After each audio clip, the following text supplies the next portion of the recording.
Mr. Prime Minister, let me just again thank you for inviting me and my delegation to Sri Lanka and extending your hospitality to us. I want to thank you. As you quite rightly said, I'm not a stranger to Sri Lanka. I came first time when I was just out of university, and when you were starting your political career, I was starting my cricketing career. And I have very fond memories since then of Sri Lanka.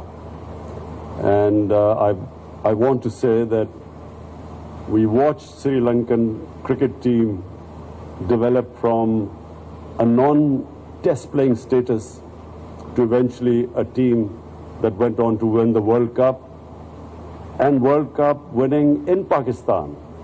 So me and the cricketers who saw the evolution of the Sri Lankan cricket team, we felt good because it was a team from the subcontinent that emerged into a world-class cricket team. So I just wanted to mention that because that was my association with Sri Lanka until this visit of mine. This visit is to strengthen our bilateral relationship. It is to strengthen our trading ties. Pakistan is part of the Belt and Road Initiative of China. CPEC is one of its flagship program, and it means connectivity. And so I've asked my delegation here to find ways and means where we can enhance our trade and connectivity. And through CPEC, connectivity right up to Central Asia for Sri Lanka. We have also discussed other areas where we can enhance our trading ties, where Sri Lanka can benefit from Pakistan's connectivity in the future right up to Central Asia. And our trading ties will also mean that the two countries will get together, will come closer together. We shared a common problem of terrorism. Pakistan suffered 10 years of the worst kind of terrorism where we lost 70,000 people.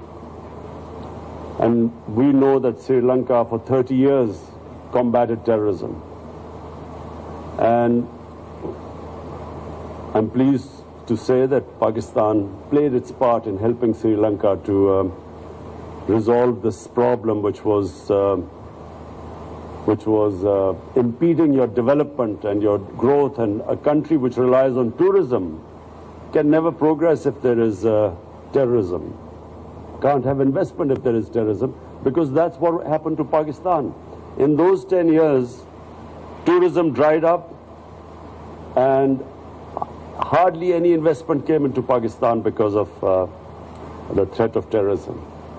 So we share that common problem, and now we have faced another problem, which is the coronavirus.